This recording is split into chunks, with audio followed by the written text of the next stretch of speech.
for a second or two.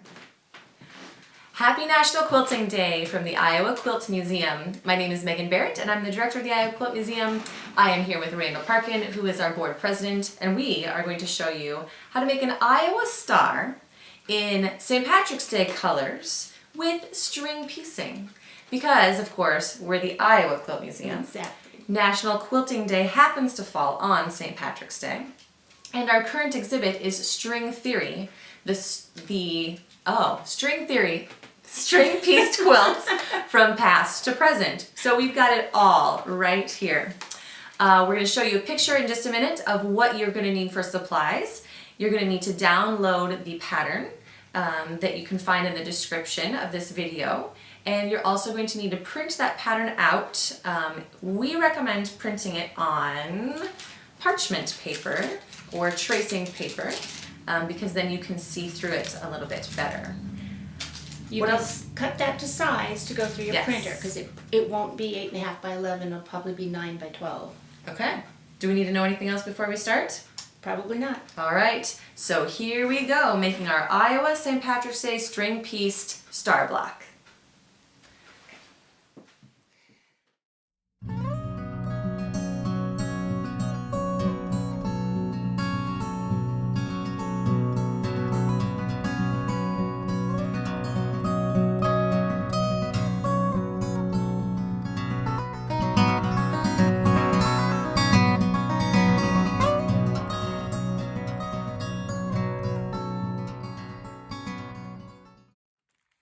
So the first thing you do is take the number 1 dark piece and put it on the reverse side of the paper and make sure that the wrong side is facing the paper.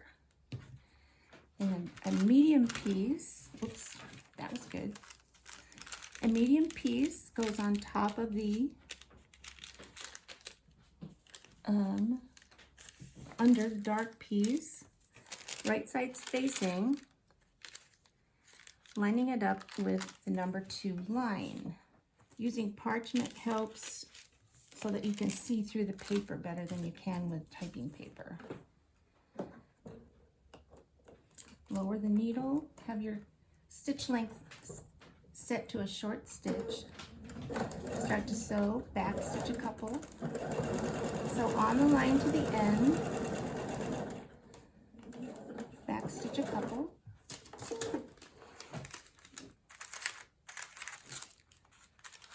And always make sure, do an audition to make sure it's going to cover the line. Then we need to press. Okay.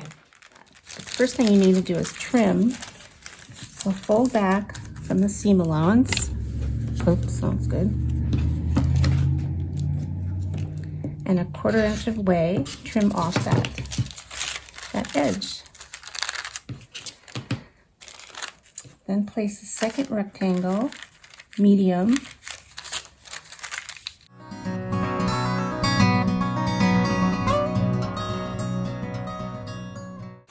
So Randall, show the other side where the fabric is, because this is the part that always... Right.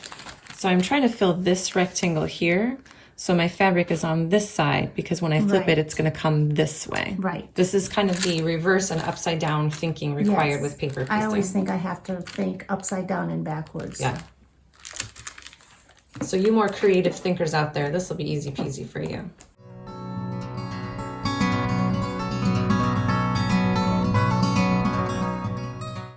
This would be a wonderful place to have a sewing machine that cuts its own thread. So always audition to make sure it covers. Then trim. Does it matter if you trim first and then press, or press and then I trim? usually trim first, but I forgot to do it the first time. So far. There's the front, and that's what it looks like on the back. Okay, so we've got piece 1, which was a dark, and piece 2 and 3, which were both mediums. Right, and next, piece 4 is also medium. And it's going right sides to right sides, but it's Yes. kind of facing away from the triangle. Right, away from the triangle. Because you're going to flip it Because open. I'm going to flip it over the triangle. Right.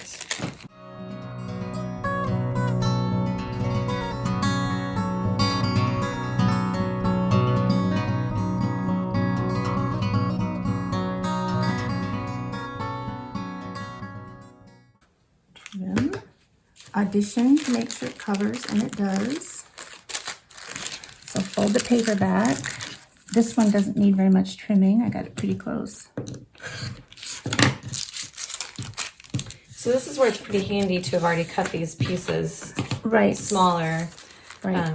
I've done paper piecing before where I felt like I wasted big chunks Right. because I was starting with big chunks. Yeah. So I'm Sometimes just going to show how you do the pressing. So you're going to press it that. once this way, then then flip it flip it. open and press it there. you get a sharper crease there. The next piece will be the dark, which is 7. Today we're going to go a little bit out of order. So we're going to We do dark are. 7 first. Yes. And ignore the fact that 5 and 6 say that they're next. Yes. Yes. I hadn't realized I'd been ignoring that, but I like the way it works out better. And that's because we've altered our pattern a little bit to use strip piecing, string piecing in the 5 and 6 areas. Right, which I think would be harder if you did it in the correct order, possibly.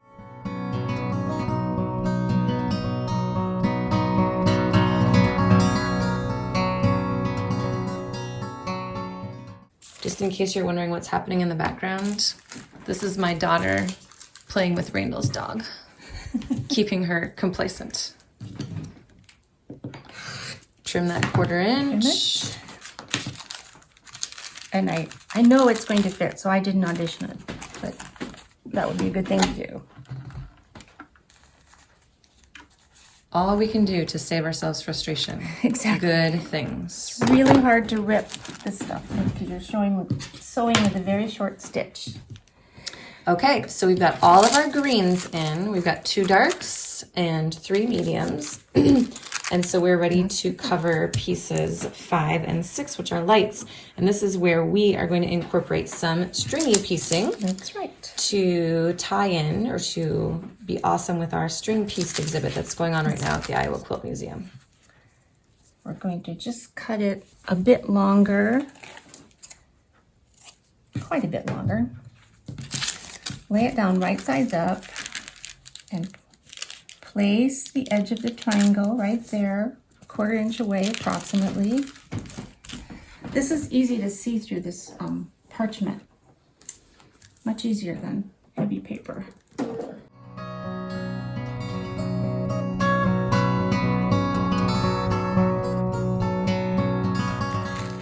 My favorite thing about paper piecing is that if I just sew from dot to dot, from line to line, I kind of can't mess it up. You can't.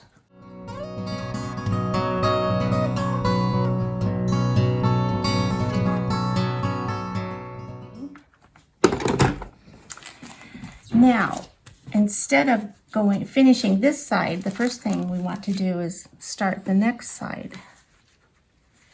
So we're working from the center outwards. Right. And we're going to, I like to use a variety of white strips. Same idea.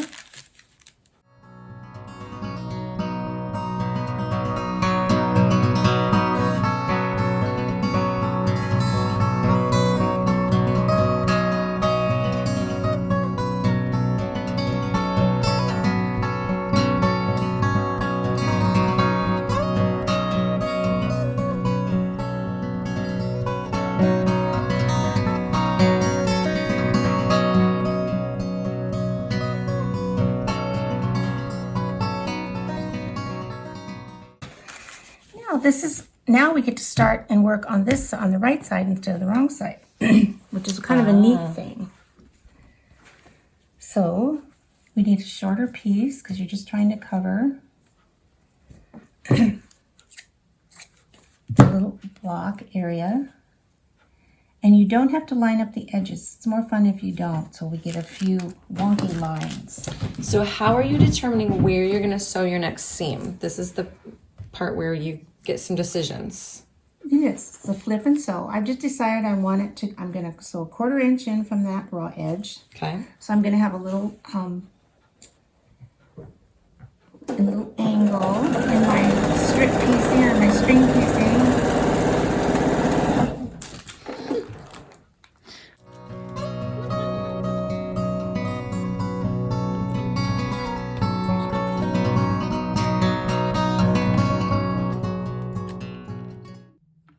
how we get that nice crooked line. Mm-hmm. There's permission to be wonky. Let's try the grid. I just kind of work back and forth.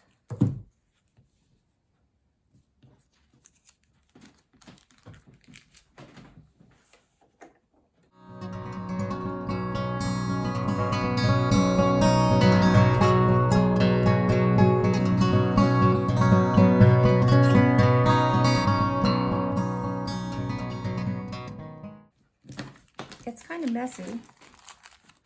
It is now, but it's going to be really easy to unmessy it in just a little bit. That's right.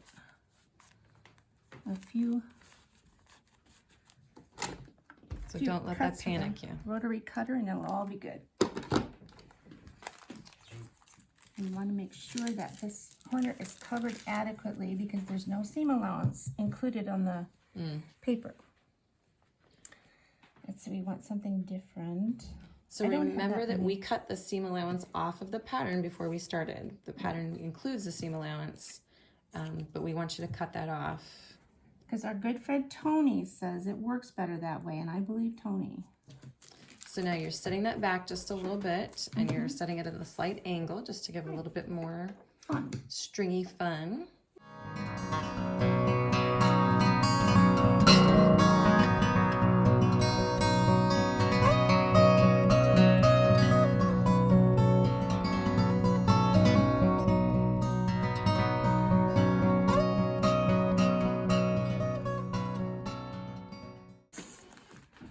So there's my little corner. It's tearing away a little bit, but I have plenty to cover it.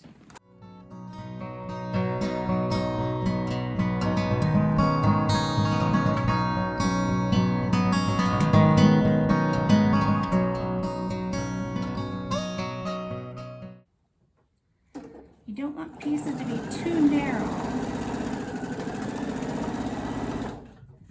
because there will be the seam allowance when you're putting all of the blocks, the little squares together, will be too bulky.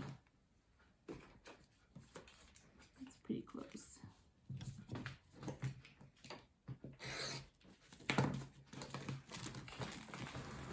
And plenty, yay.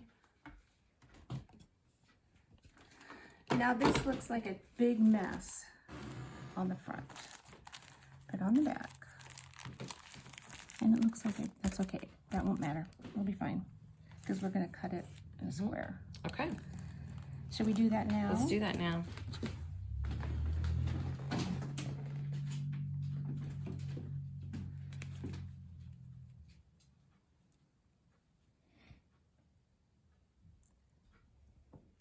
I want to make sure I'm getting a 1/4 inch outside the line.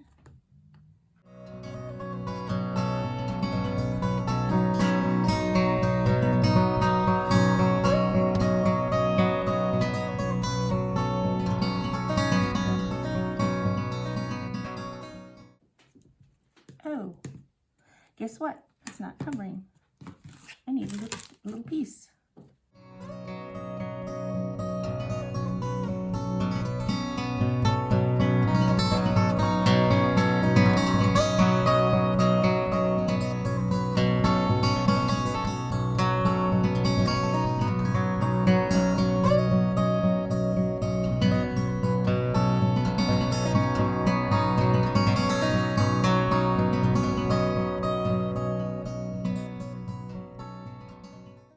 There, now I think it will be okay. So that side's going to be a little extra stringy. Yes.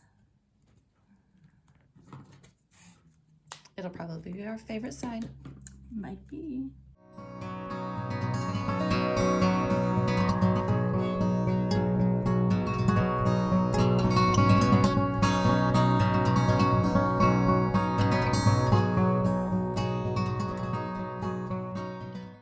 Oh, drat. And so, this is what we mean by be sure that your fabric is going to cover extra because you need it to leave a seam allowance, Correct. right? Correct. But we're just going to pretend that we did it right because the next thing you're gonna do is you're gonna make 3 more of these, Yes. right? And then once you do that, Oh, and look, that one isn't long enough either. okay, So I might make 4 more. right. But presuming that you made your first one correctly, Right. you're just gonna make 3 more. Right. And then, what do we do after that, Randall? Then, ooh, I should have made more step outs. Then we put 2 together, like that. Press the seam allowances open. Okay. Sew the other 2 together. Seam allowances open, dark to dark. And then sew the 2 pieces together. Press the seam allowances open, and voila, an Iowa star. Voila, an Iowa star in St. Patrick's Day colors and with string piecing in the background. Now, this is evidence, Randall, that we know you know how to do this, because this is a beautiful block. And you showed us the process, and you showed us some of the pitfalls to avoid, which is always good to know how to avoid the pitfalls. Right here, you have lots of bias edges, so use a lot of starch Great. to keep those. What do you keep your starch in, Randall? Funny you should ask. Isn't it, though? The best spray bottle ever, available from the Iowa Quilt Museum, online or in person. Right, and it's the best spray bottle ever because it's a really fine mist, so you don't over douse your fabric. And it's got a really long mist. Like this. Yes. Perfect. It's great for water or best press or spray starch or whatever you like to use. But Randall and I both agree that having a little spray starch really helps give this project a lower frustration level. Definitely. So happy National Quilting Day, everybody, and enjoy making an Iowa string pieced St. Patrick's Day star.